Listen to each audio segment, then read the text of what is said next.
Hello, I'm Jamie Forrester and welcome to The Basement. On this week's Lower League Lowdown, we'll be discussing the hot talking points of the week and also reflecting on the first half of the season as we approach 2012. Joining me in the studio this week, our Lower League encyclopedia, that is Dan Freeman, David Hunt of Crawley Town and Matt Bloomfield of Wycombe Wanderers. Guys, thanks for joining me. Great to have you in. Hunty, you in Christmas Day? Christmas Day is a question mark. We're meant to be in, but then we're not. So at the moment, I think we're in a hotel in the evening. So the gaffer wants us down, but it's things can change as of when. Matt, do you know what you're doing? Yeah, we're still to be confirmed. There's on the borders to be confirmed. So obviously we're hoping we're off, but the gaffer makes the decisions, and we'll wait and see what he makes. I remember being in Christmas Eve waiting until about 2 o'clock to be told if I was in Christmas Day by Ian Atkins. It infuriated me. We might get to talk about him a little bit later on. We're gonna first come to the biggest talking point of the week at Rochdale at Spotland. Steve Eyre sacked after 6 months in charge. Dan, I know you've got quite a strong opinion on this. You don't think it's long enough? No, certainly not. If you're going to bring a young coach in who's been academy level, he's going to take time. He's going to bring in a couple of kids like he did from City. It's got to be a bigger project than just 6 months, surely, to get rid of him just a couple of days before Christmas. You know, we've got 3 games coming up inside just over a week. It's a big period. A lot of things could change around. They're not out. They're not, you know, cut adrift from the rest of them yet. You know, there's still a lot to play for. I think it's a big goal by Rochdale at this stage. Yeah. Similar to what we talked about Preston last week. Yeah, well, the chairman's come out and said, obviously, you know, they've got a big squad, bigger than they've ever had. They've got a bigger budget than they've ever had. You know, they're now in League One. Do you think expectations from the fans, Blooms, is something that needs to be kept a lid on? From reading the chairman's quotes that he said, I think the new manager has suffered from the over-expectations, from the over-achievements from Keith Hill. He obviously did fantastically to get them out of the bottom of the division after however many years it took, and with a small budget, small squad, he did so well. So the new manager was always going to find it hard. They've obviously given him a decent budget and brought in players, and things haven't quite worked, but I agree with Dan. I think maybe he could have been given longer. Yeah, Hunty, I mean, he's coming from Man City. He's a youth team manager. To go from coaching the youth players, although how good they must be at Man City, to then having to get results in League One at a club like Rochdale, it's going to be a tough season no matter what. Do you think that is something that the chairman might look back and think maybe he's appointed the wrong person? Well, yeah, especially because youth team is all about development, so you can afford to lose games, whereas now you lose 3 or 4, that's it. Fans start calling for your head, and people are looking at the results, especially as they're down at the bottom of the league. You know, and you've got to think of finances, budget. He probably doesn't have a big budget as it goes, so he's trying to teach them the academy way, but with players that probably aren't as good as some academy players. Yeah, I mean, we've been youth team players, haven't we, Blooms? And when you learnt the game, you're taught a different way. But when you're in that first team environment, it's about getting results, and that's the bottom line, isn't it? We were just discussing players that we've played against this year, and we mentioned Marlon Pack at Cheltenham, who's came on loan to us a couple of years ago, and you could see he was a youth team player. He's now gone to Cheltenham. Must have played 50 or 60 games now, and he's now coming into his own, you know, so there's no substitute for league football and experience, and maybe the lads that have been brought in at Rochdale haven't quite stepped up yet, but you know, I'm sure there's some young lads there who've got a lot of potential, and maybe they could have been given a little bit longer. Yeah, Chris Beach has gone in, Ryan Kidd's helping him there. Dan, do you know much about those two? Not a great deal, I must admit. I mean, I said to you earlier, Gary Jones there is in 34, 35, maybe looking to what he's going to do towards the end of his career. Maybe they would have approached him and spoke to him about what to do, and maybe he might have been the guy to come in. But having played against those guys before, I presume you know these people, and they're in good hands. Gary Jones is an excellent player. He's a stalwart for Rochdale. I think he'll probably want to play as long as he can. Having said that, if he gets offered the job, will he be able to turn it down? That's a question only he can answer, I suppose, but I kind of agree with you. I don't think the type of guy he seems to be from playing against and the player he is, I don't think he looks like he wants to hang up his boots anytime soon. And he's playing the top of his form at the moment as well. Can you combine playing and managing? He's a good player, isn't he? He's the sort of player that anybody wants in their team, isn't he? You know, he's up and down, he gets goals. He's scored some vital goals for them this year. Yeah, he does, and he's a top player, so it's going to be a difficult one, isn't it? I mean, normally the managerial merry-go-round, it goes in cycles, isn't it? They appoint someone young, like they have done, and then they'll go for someone experienced. And who do you think might be in line to get that job?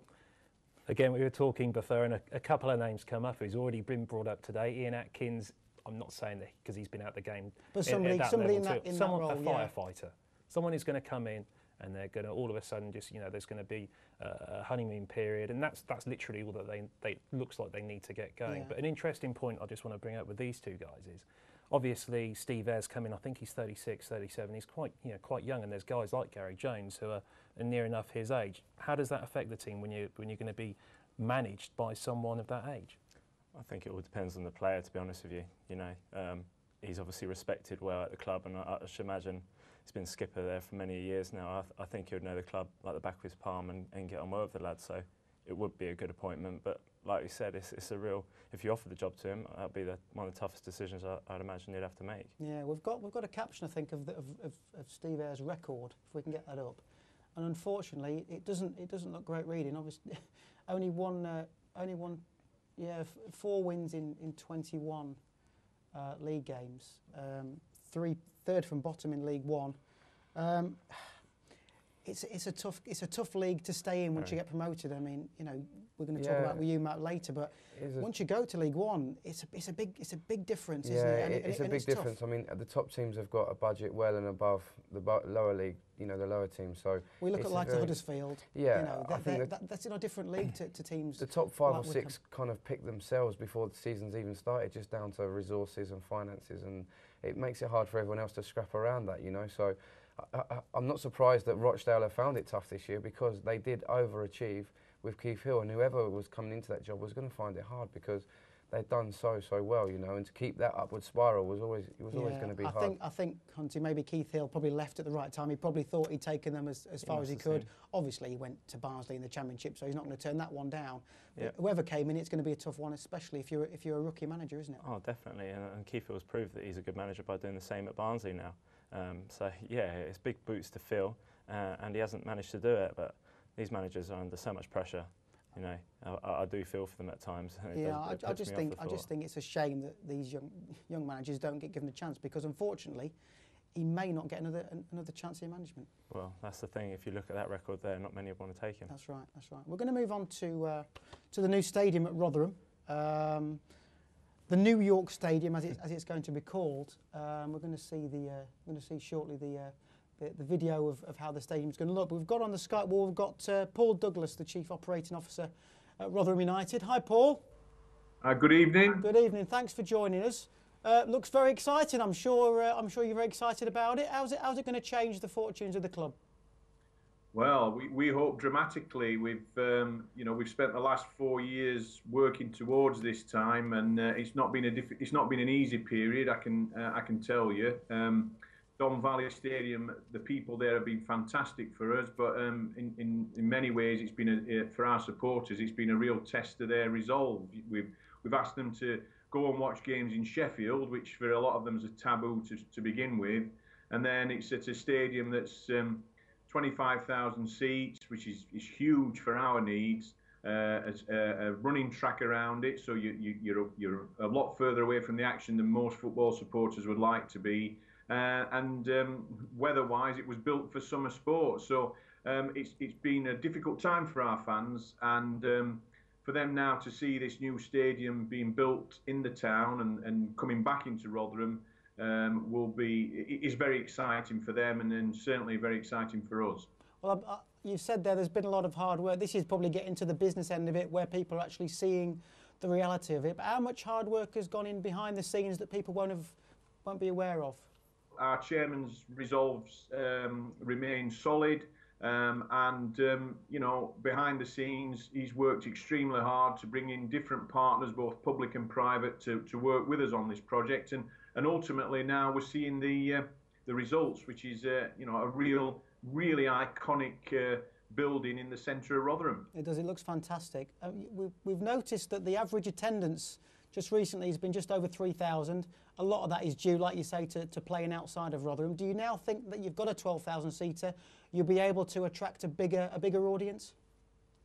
Well, I think statistically, new stadiums are always going to attract new supporters, and that's a lot of that's down to novelty value, but it's also down to the facilities that those stadiums have in the modern era. If you're going to attract young people and families, then you need to have the facilities that they would expect to find in other areas of entertainment. So we hope that we've done that. Then the transport networks are going to be good. We've done a lot of work within our town to sort of ensure that we work with schools and get the next generation of supporters interested. And again, if you look back in our history, when we were in the Championship, we were averaging 8,000-9,000 supporters at Millmoor, which was a stadium with very few facilities. So we believe that the facilities we're offering, and hopefully if our success on the pitch matches what we're doing off the pitch, that we'll see significantly increased gates. Paul, it's Daniel Freeman here. Obviously, Daniel. I presume the dream's to be playing in League One football in your first season at the new stadium. Andy Scott in as manager, you made a really good start, struggled then for a period of around about 2 months, but he seems to have got them going again. Yes, I think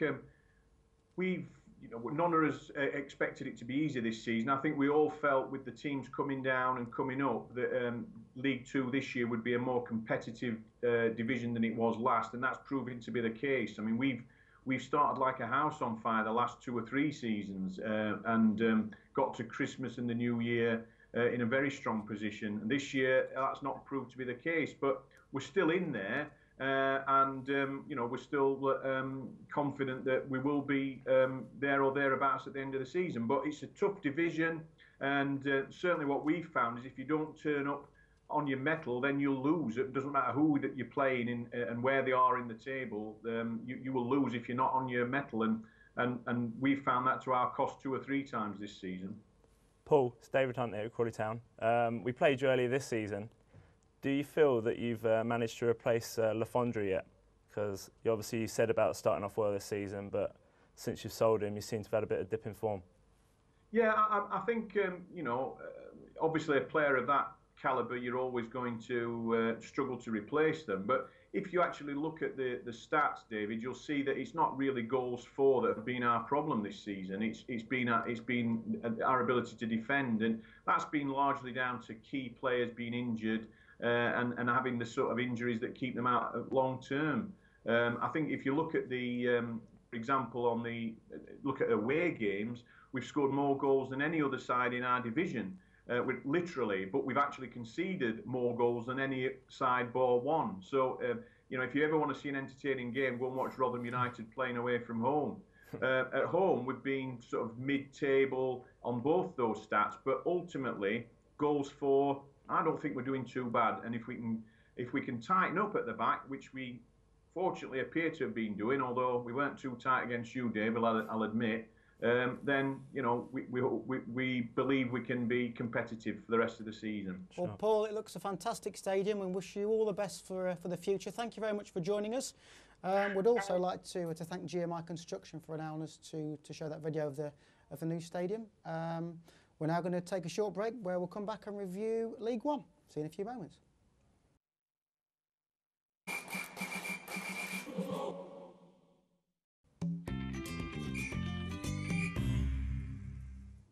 Welcome back to the basement. Guys, we're now going to turn our attention to League One. We're going to go all the way back to August. When the bookies brought their odds out, we're going to have a little look at how the bookies saw the promotion race. Looks like they got it pretty spot on, didn't they there, Matt? Yeah, I think pre-season, as we mentioned earlier on, budgets, finances, fan base, I think the top 6 virtually kind of picked itself, and the season's, the way it's played out so far, it's certainly been that way, and I can't really see that changing much, to be honest. Yeah, Scunthorpe really the only change there. Preston not having a great season, but you still think that they could maybe get up there? Looking at the table, they're only just outside the playoffs. I think 3 points maybe behind Brentford. They're not far away, and I know they've had a disappointing season by their standards, but they're still not far away. A new manager comes in, you get that honeymoon period, pick up a few wins, and then who knows where they can go from there. But the rest of the teams, we've played against them. They've all been fantastic, and you can really see why they're up the top of the league. They've got players who have played at a high level, obviously. A lot of experience and a lot of quality about them. Yeah, Dan, MK Don's there, looking ominous. We had Carl Robinson a couple of weeks ago, very knowledgeable manager. They're one that's caught the eye for me. What about yourself?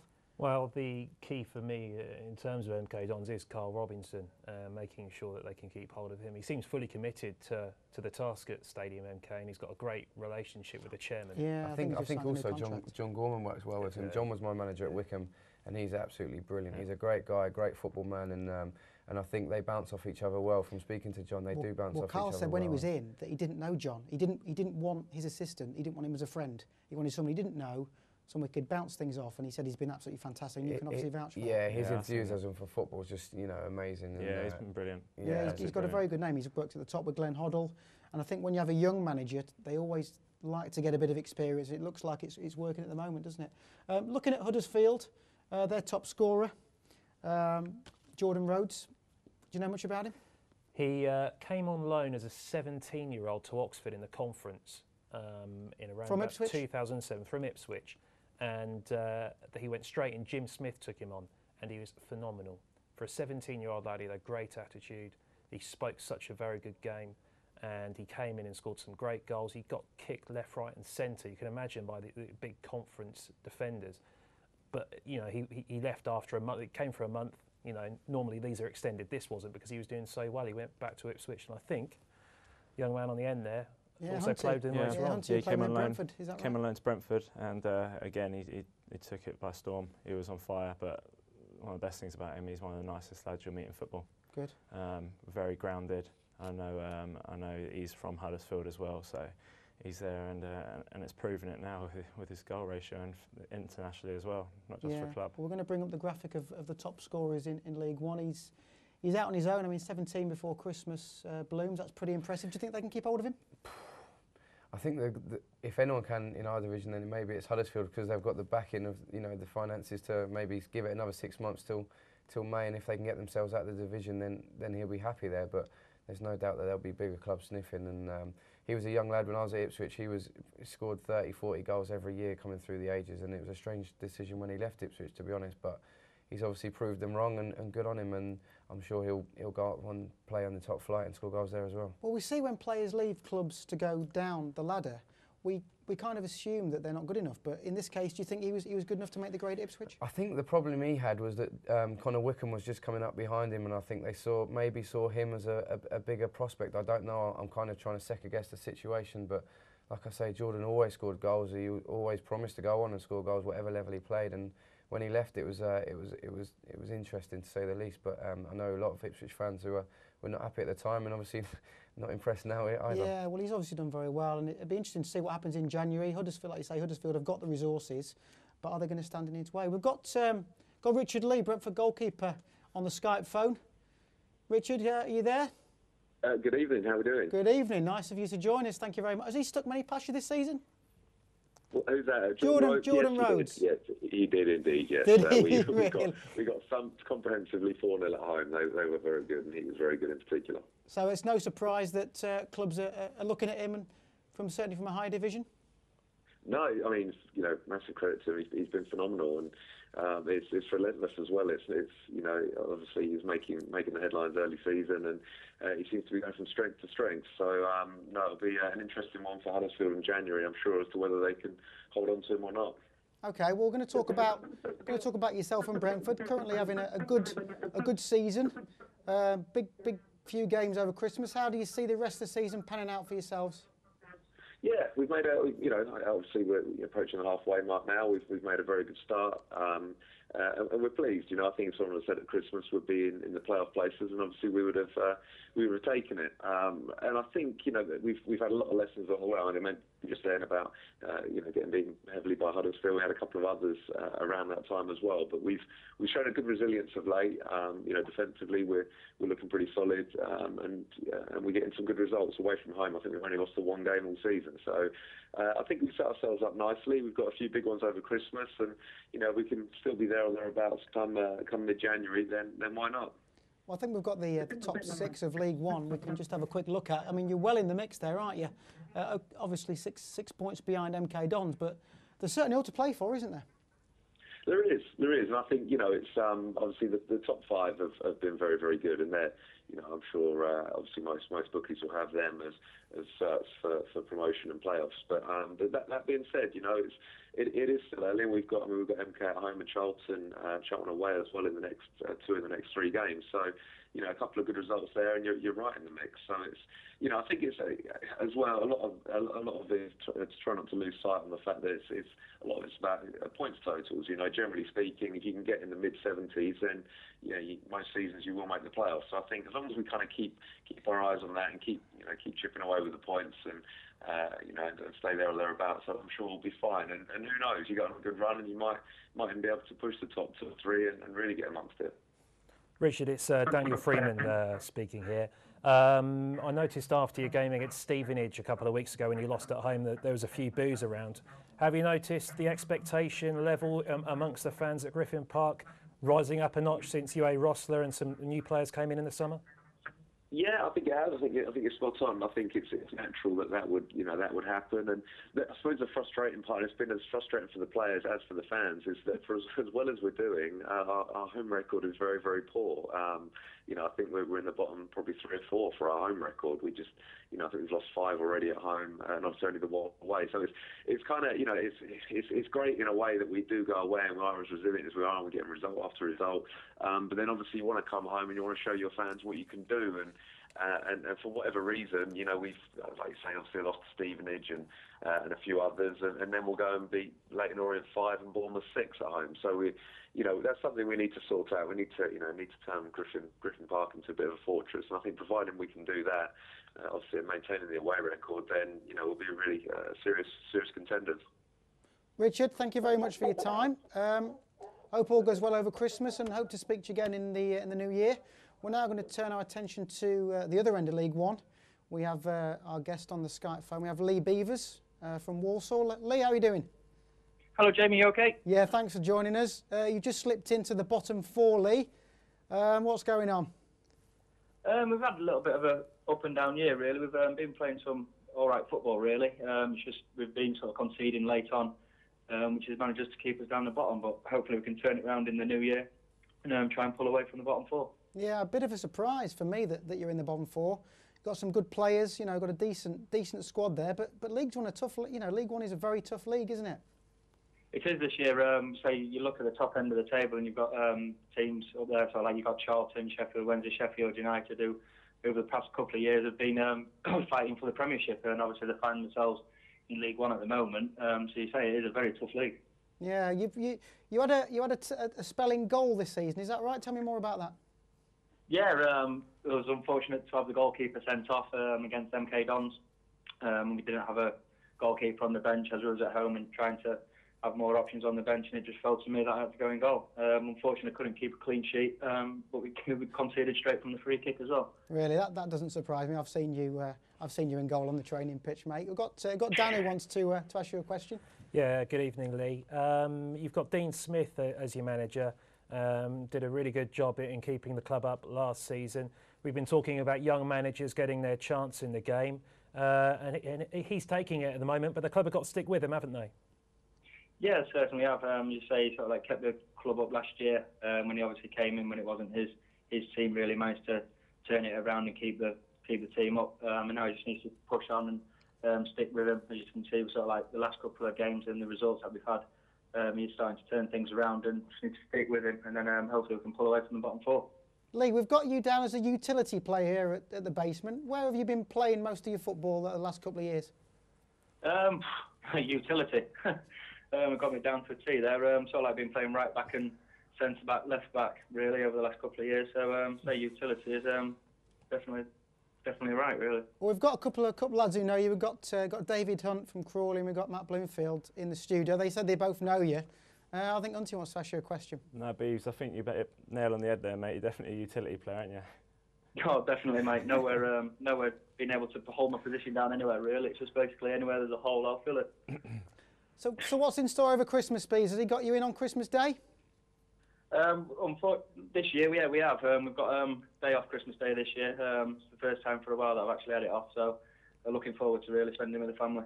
Okay, well, it's a big time of year for you. Wish you all the best luck, and hopefully we'll see you back on the basement sometime in the near future. Cheers, Jamie. Thank you very much. Thank you very much. Take care. Yeah, it's a big time Christmas, isn't it? Big results, especially when you're down there. Do you think there's extra pressure knowing that there's games, Matt?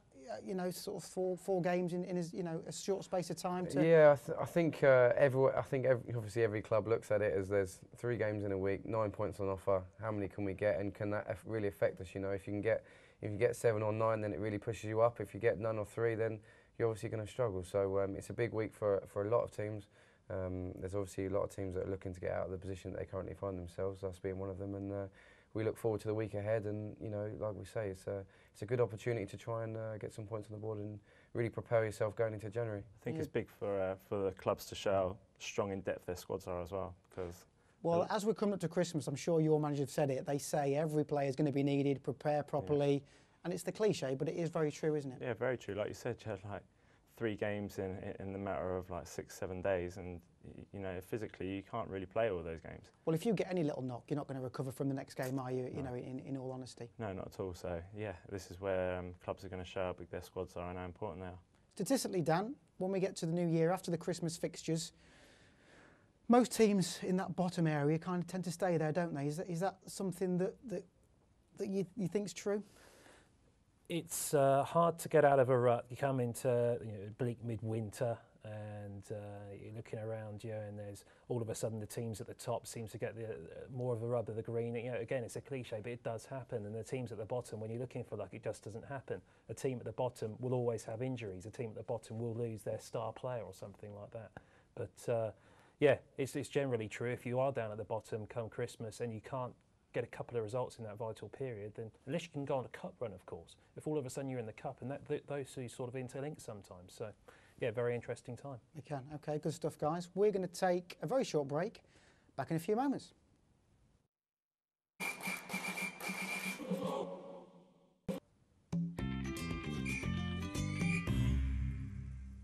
Welcome back to the basement. We're now going to take a bit of an in-depth look at League Two. We've got the pre-season title odds on the screen, and as we see, Hunty, Crawley Town 3-1. That's not good value for money, is it, mate? No, not at all. Not at all. I don't think my old man will be happy. But you're living up to expectations, currently doing very well. Yeah, no, it's going well. We've had a few tough games this season, but thankfully we've had a run of consistent wins. And yeah, if you can get that run, then you're going to be on your way to near the top. Having been promoted, at the end of last season up to League Two, and now you're at the top of the league, how are teams changing their way much to play against you? How are you finding that? The majority of teams that come to our home games, they'll shut up shop near enough and make it hard for us. But we're quite lucky in the fact that our fans are used to non-league football. So now that we're in the league, and even when we lost 6-0 away at Morecambe, they've been brilliant, absolutely brilliant, singing away. So they don't expect any more, and whatever we do achieve this year is a bonus to them, I think. So there's no real level of expectation to go up to League One? Obviously within the club and within the players and the staff there is, but with the fans, obviously they know that people say we're the Man City of the league and stuff, but they're just happy to be in the league, that's for sure. That's great, and I think that's probably one of the reasons why you're doing so well, isn't it? Oh yeah, definitely. It helps, takes a bit of pressure off the players as well. Yeah, Crawley are renowned that they've got a few quid to spend. Is there plans that Steve Evans is going to dip into to his wallet in January? I'm sure if the gaffer sees there's a player needed in a certain area, then I'm sure he'll try his hardest to bring him in. Yeah. The club have got ambitions to play at a higher league, and he's been showing it with the players that he's signed so far, I think. Dan, we see at the bottom of that list on the screen, Cheltenham, pre-season odds there of 100-1. Have you seen much of them this year? I saw them against MK Dons, second game of the season in the League Cup. And I said to one of the local journalists, I said, so what could be expected of Cheltenham this year? And he said, well, you know, we've made some decent signings in the summer. He stabilised the team last season. I think we can push on this season. They lost 4-1, and it was the most one-sided game I think I've seen this season. MK Dons were fantastic. Now, in the end, I think it said more for them how good they were, because obviously they've kicked on in League One. For Cheltenham, though, I've seen them again against Oxford about 4 weeks ago, and they were the best team that I've seen at the Kassam Stadium this season. They're fantastic. Got some really good players. They've got experience, but they've also signed some good kids on loan. And nice blend. I don't know what odds they would be now, but if I had a couple of quid, I'd be saying them to go up with Crawley automatic. Yeah. We played Cheltenham earlier this season, and they beat us 3-1 quite comfortably, I'd say. And yeah, I was very impressed. But I know a few of their players there, and they have, like you said, they've got strength in depth as well. But they've got a lot of experience. And plus, they've always been renowned for playing a lot of football. And I remember playing them last year when I was at Brentford in pre-season. They stood out then, so the manager's doing really well with the club there. Yeah, well, they've got a nice pitch there, haven't they, at Wadham Road? Who are you most afraid of? You're looking down at the whole of the field. Who are you most scared of? Obviously, we've got Southend in second, that they're not having a great time at the minute. No, Southend is strong. There's a lot of strong teams in this league, and all of those would like to think they'll be up there or thereabouts of the top three. Some have been underachieving, like Bristol Rovers. I expected more from them, to be honest with you. Yeah, me too. The bookies got that one slightly wrong, although they have really signed some very, very good players at the level they're playing at. So that's a big surprise for me. Swindon, Oxford, they're both sleeping giants, really, in my eyes.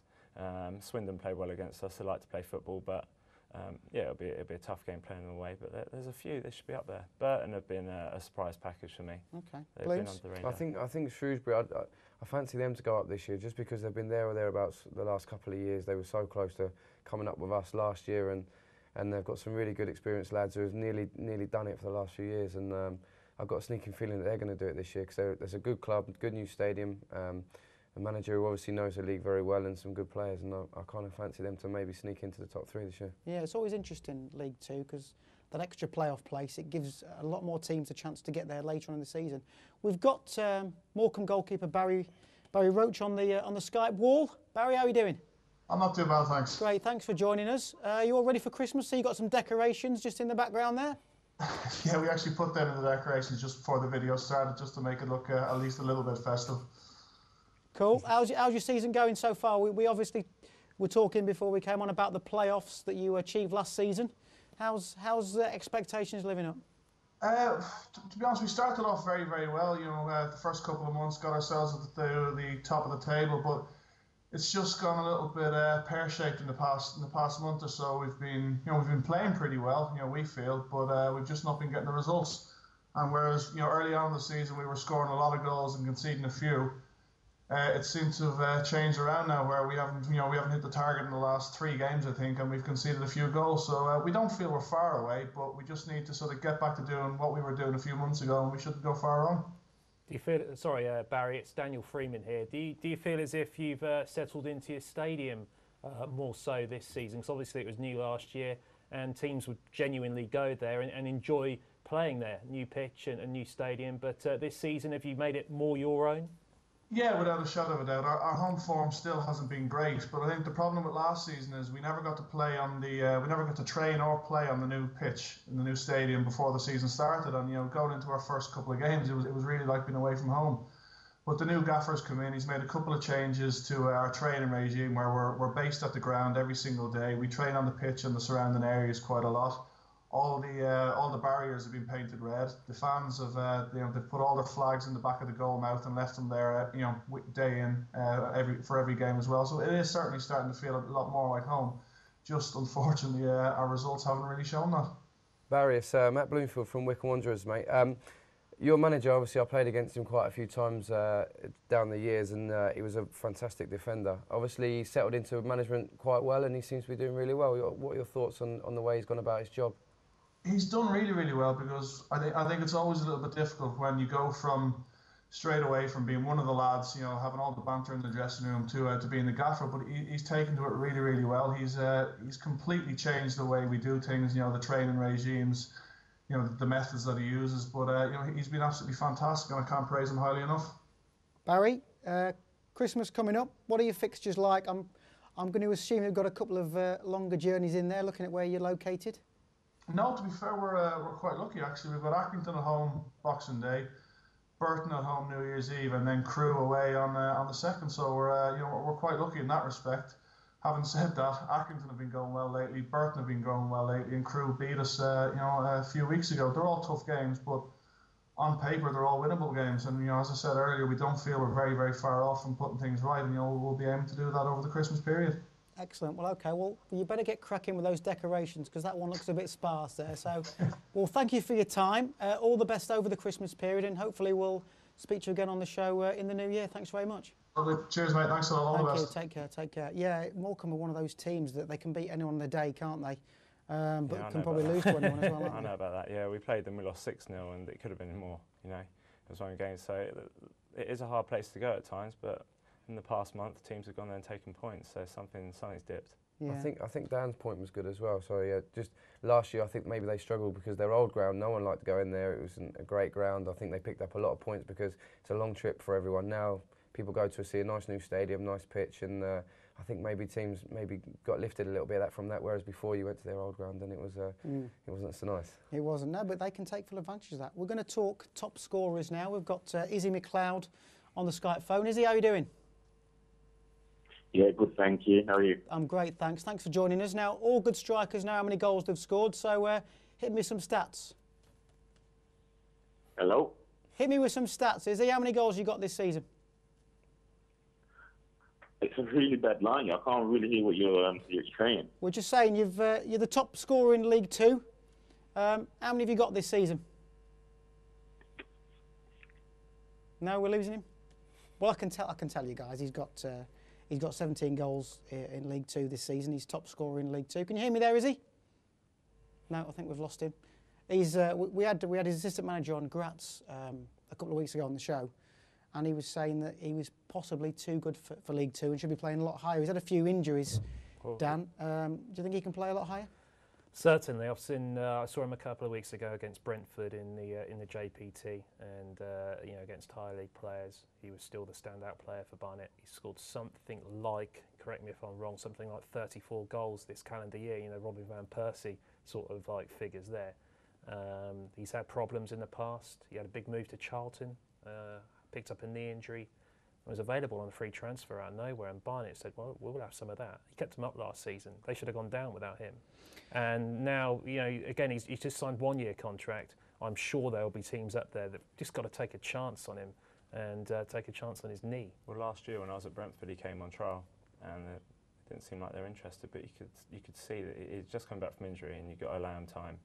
But you could see that there's something there, and his record proves it. With when he was at MK Dons, he was on fire, and he's starting to get that form back again. He was. It just goes to show, Blooms, when you can easily get pushed down the pecking order and find yourself out of favour, injuries. We can all get injured, can't we? Well, and play with that talent. I played against Dars when he was at MK Dons, and he was on fire, and every club in the land seemed to want him. And eventually he went to Charlton, suffered a couple of injuries, and then suddenly no one wants you. The game is very current. Everyone can suffer with injuries, and he's been unfortunate, but he's got himself back playing, scoring goals, and he's a very good player, that's for sure. He is, yeah. Is he? Have we got you on the line? Can you hear us again? Yeah, I'm here now. Excellent, excellent. We've just been singing your praises, to be fair. We had Gratz on the show a couple of weeks ago, and he was saying how well you'd done. We had a Barnet supporter asking if they'd be able to keep hold of you. What's the latest news coming into January in the transfer window? Are you going to be staying? So there's no news. It's pretty boring. I've not heard anything. It's just a case of, I guess the old cliche, I've got to get my head down, keep playing, scoring goals for Barnet, and then see what happens. Well, you've done very well. How's the injury status at the moment? Are you fully fit and firing all cylinders? Yeah, been fully fit now for the last 2 seasons, really. So I'm really pleased, healthy, feel like the peak of my performance, really. Playing really well, feel good.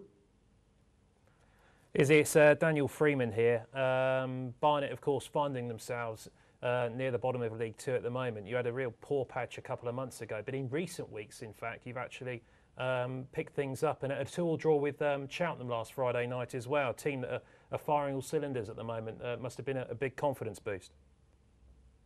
Yeah, I think it's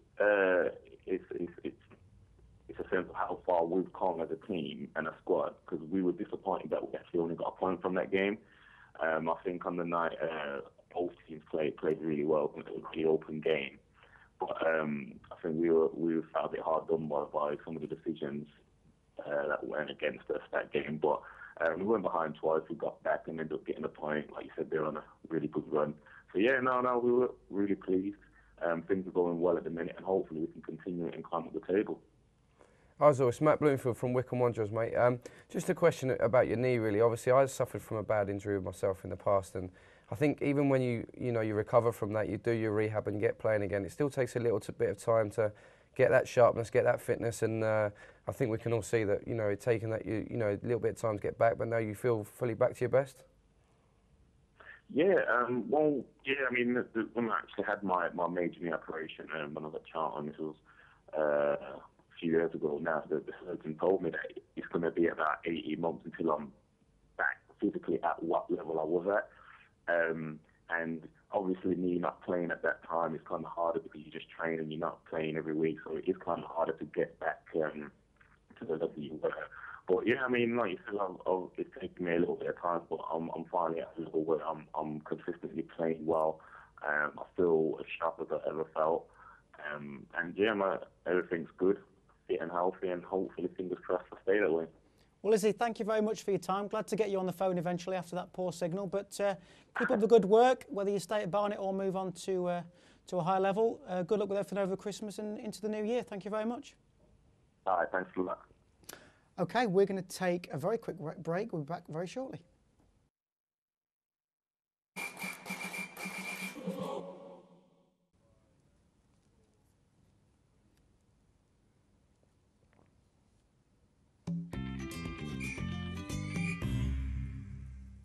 Welcome back. Guys, we're going to talk Premier League for a little while. Suarez, big news, he's been banned for 8 games. What did you make of that, Hunty? I think the current climate at the moment, I think it was going to happen anyway. You know, it's the same with John Terry. I think they're trying to make a statement here. There's been a lot of kick racism out of football, and I just feel that, yeah, they can say he's been hard done by, but I think they wanted to prove a point. And whether or not it was actually said or not, who knows? The players have come out publicly and back Suarez, but at the same time, I think the FA and everyone are trying to prove to literally kick it out, aren't exactly, they? Yeah. Blooms, we saw the Liverpool players coming out, as we see there, with the Suarez T-shirts warming up. That's a huge sign of unity there. As a pro footballer, is that something that you'd probably get in the lower leagues? Well, I think first off, what he said, you know, is undoubtedly wrong and it can't be defended. But at Liverpool, it looks like they're trying to maybe create a siege mentality. Kenny Dalglish is obviously trying to get the lads close together and, you know, us against the world type situation. And that's obviously what they're going for. You know, it's wrong what he said, but you know they're sticking together and they're backing their mate. Dan, Kenny Dalglish, obviously a huge name in world football. And he's obviously got on this, and he's beginning this unity at Liverpool, which is great for them. Do you think this is something that we would ever see in Leagues 1 and 2? Not with your likes of managers that are just breaking through, and some of the players that they're even coaching or managing don't really know them. I think Kenny Dalglish, for being Kenny Dalglish, has got the players doing things like this. I think it's completely wrong. I think it's disrespectful. With the current situation, you know, 2 days after the ban, wearing T-shirts like, you know, the kick racism out of football T-shirts or something like that. Do you see that as going against the kick racism out of football? Completely, no. I wouldn't say it as cutthroat as that, but definitely a positive PR message would have been to wear the kick racism out of football T-shirts rather than these T-shirts, which basically say we're backing our mate on this, which, let's face it, there's been enough people out there that have said, you know, he said this, and but he's not a racist. He still said it though, and it's in our game, and in our game, that's not acceptable. Yeah, it's obviously going to run and run, isn't it? And there's lots of grey areas with the language barriers, and we're not exactly sure what was said. We probably will never know what was said, but it'd be interesting to see what happens with John Terry, wouldn't it, Blooms? Well, yeah, the FA have obviously set a precedent now, and you know, if he is now found guilty, then they obviously have to back up the same decisions with John Terry, which, you know, it's a long ban, it's a big ban, but it's the right thing to do it because he's guilty of using racial discrimination, which is wrong. I don't think you'd find that in League 1 and League 2. I don't think, you know, with the language barriers or the, you know, coming over from a different country and cultural differences and not understanding, I don't think it'd be acceptable at our level, and I don't think, I for one haven't heard anything like that in my time playing professional football, and so don't want to and don't expect to in the near future. Yeah, that was going to be my question to you, Hunty. Have you experienced much of it on or off of the pitch? I haven't ever heard stuff myself, but I've heard lads say stuff, and I think racism, in a way, will be in football. Like, you see what happened to, I don't know if you see what happened to Abu out in Turkey and stuff, and it does go on. unfortunately, in the lower leagues, things like that aren't ever highlighted at all. But in the Premiership, everything under the microscope, so it's noticed there. But as of myself, I haven't seen it myself. I certainly think as a nation we're way ahead of our other European countries, and I think this 8-game ban is a massive stride in trying to eradicate it, and hopefully that that'll be the end of it. Well, the big thing that's come up is that in Uruguay and so forth, certain things are acceptable. Suarez has been playing in Northern Europe for 4 years now. He played for 3 years in Ajax, very multicultural country, the Netherlands, and he spent a year in Liverpool, which again is very multicultural. You know right from wrong. I'm sorry, someone would know to tell him right from wrong if they believe that he's the sort of person that might not quite know what he's talking about and not quite know that it's going to offend someone. Yeah, that's right. Okay, well, it's a very interesting subject, and it's one that's going to run and run. We're going to now talk about Christmas. We've got Crawley's fixtures coming up here. How do you see that panning out? Obviously, you've got the FA Cup game with Bristol City, but the other three are all in the league. How do you see that panning out? Some tough ones there. It's going to be very tough. Gillingham are on form, like you said. We just spoke to Isle. Barnet are on form. Oxford, again, a big club, and then we've got the FA Cup coming up. So it's going to be a tough period. Yeah, Dan, you're going to be at that one, aren't you? The Oxford. Yeah, looking forward to that game as a neutral, of course. But I'm sure although you won't be, as an Oxford fan, and hopefully the players will be looking for revenge after the dismal display at the Broadfield. I'm sure they will. But yeah, we always prepare for each game as it comes. So we'll look at Gillingham as our main game, and then and take it on from there. But genuinely, I know footballers always say that, don't they, about fixtures? But there's no other choice, really, is there, Blooms? You have to look at Gillingham, and then you assess the injuries, and you assess who's fit, and that's literally all you can do. And you can't do too much training, you can't do too much preparation on Barnet and for Oxford. So it's just a matter of getting out there and playing, isn't it? As a player, you're only as good as your next game as well, So you have to perform in that game to want to play in the next game after that. So if you start thinking about Barnet and Oxford and don't play very well against Gillingham, then it's going to be none of your concerns because you won't be picked. So you literally do have to take each game as it comes. It's a cliche, but you have to because each 3 points are as important as the next. So that's right. We're going to look at the Wycombe fixtures now.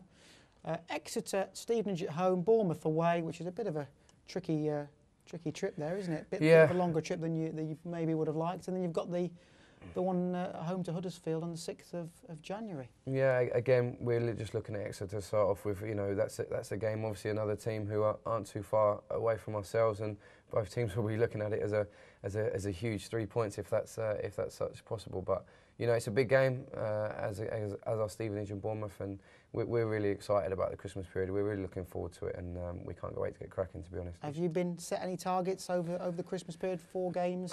Is there a points total that you manage to be happy with? Our target is 3 points against Exeter, and then we'll try and get them. And if we do or we don't, then we'll move on. And it's boring and it's cliche, but I'm afraid that's the way we have to do it. 3 out of 4 it's games good now. It's about right. It's the way it's got to be as a pro. We all know that. Dan, where are you going to be over Christmas? You've got a busy schedule, haven't you? Yeah, I'll be doing the Wycombe Stevenage game on New Year's Eve and Oxford Crawley on Bank Holiday Monday. We'll be watching Oxford at Wimbledon on Boxing Day as well. So busy period. Wycombe Stevenage, I'm looking forward to that. See how Graham Wesley's changed at all, maybe from Conference and League 2 games. You never know what he's got up his sleeve. They did brilliantly, last year. To get up from League 2 last year when they were sort of mid-table going into January, February, I believe, and they had a great cup run and then kicked on from there, and they've taken it on into this year and really surpassed all expectations, I'm sure. Yeah, they're doing very well. We're going to move on to our quiz, which our 2 studio guests don't know much about. We've got a list of the 10 players that you've played against in your last game. Hunty, we're going to start with you, that you played with in your last game for Crawley. What we want you to do, we want you to tell us which clubs they were signed from. So, Scott Shearer, you travel in with him every day, so you'll know this one, banker, won't you? Now, if you don't know the answers, we've got Dan, who reckons if you don't know, he will. So a bit of pressure on you, Hunty. See if you can go down the list. Scott Shearer. Scott Shearer from Wrexham. Correct. So Dean Howell. Dean Howell, Aldershot. Good. It's a good start, Hunty. It's a good start. There's a long way to go. Now, I know he was from non-league, and I couldn't tell you which team it was, so I'll have to pass on that one. Okay. Dan? Alfreton. Alfreton. Excellent, Dan. That's 2-1. I think Dan could end up winning this. Yeah. Claude Davis' last club, I think, was Crystal Palace. Correct. Good stuff. Sergio was signed from Peterborough. Good. As was Josh Simpson. Excellent. You're doing a lot better than we all would have thought. Danny Bourman, Oxford. Yes, very good. Andy Drury, very good player from Ipswich Town. Yeah. Matt Tubbs was from Salisbury. Excellent. And Tyrone was Macclesfield. Fantastic. I think Really good. I think that's superb. 9 out of 10. Dan, I thought you'd have been needed a lot more than you were, but you had all them answers anyway. Do you know, the only one that I think I would have got wrong was Scott Shearer. I forgot that he was at Wrexham. I thought he was with Blooms at Wycombe for his last well, he's club. been about he a went, bit, he went to Shearer. Wrexham, I believe he was maybe there 6 months before he came Yeah. to, was it Yeah, January last year? yeah. He's certainly been about a bit, hasn't Yeah. he? Okay, we're going to come on to yours now, Matt. Right, Okay. Bully was Nicky Ball. Brentford. Excellent, good start. Big Dave was Aldershot. Dave Winfield, all a shot. Leon Johnson. Gillingham. Excellent. Grant Pacey. Peterborough. Oh, this is too easy, guys. Marvin. Wildstone. Wheelston, excellent. Joel. Crewe. Stuart Lewis. Dagenham. We can't get you here. Dan, you can go if you want, mate. No, it's okay. MK Anthony. Dons Excellent. Stuart. was Weymouth. Excellent. And can he get 10 Fulham. out of 10? Has he got it? He has. Where do you get Fantastic. these guys from? You've got too much time on your hands, you lads. You've got far too much time on your hands. That's excellent. Dan, did you know all them answers? Yeah, I think so. Yeah. No, actually, Leon Johnson is the one I was thinking in my head. I don't know this if He's been with us for maybe 4 or 5 years now, so that's... So as footballers, guys, Christmas working very hard. You have to be very professional. You have to eat the right things, get the sleep, get the rest. Yeah, I mean, even if we're off Christmas Day, we'll be given a heart rates and a run to do, so it won't just be purely off. So everything will be in moderation. Christmas Day, food will have to be carefully planned, and you know, it's nice to be able to pop back and see the family if you can. But obviously, the most important thing to us and our future is the football, and you know, Boxing Day's game against Exeter will take priority in my house, that's for sure. Cool. Hunter, you got a young family. How are you going to... I've had many Christmas mornings waking up at 6 a.m. to open presents and then leave for training at 7. So I'm going to make the most of this Christmas. And yeah, it's all about rest really. We've got so many games coming up, but we've just got to put our feet up when we get the chance. Well, you do get your rewards. For what it's worth, guys, I'll be enjoying this Christmas. I don't have to go in Christmas Day anywhere, so I'll be having a few drinks. Dan, what about yourself, Christmas Day? Are you having a few bevies? Yeah, with the family, and then looking forward to getting into the action and the games over the Christmas period. Excellent. Well, it's always a very important time. I'll be taking on a few games as normal. I'd like to thank you all for coming. Wish you both the best of luck over Christmas. Dan, all the best for your games that you're covering. I'd like to wish a Merry Christmas and Happy New Year to all the viewers of The Basement, and hopefully we'll see you very shortly in the new year. Thank you very much.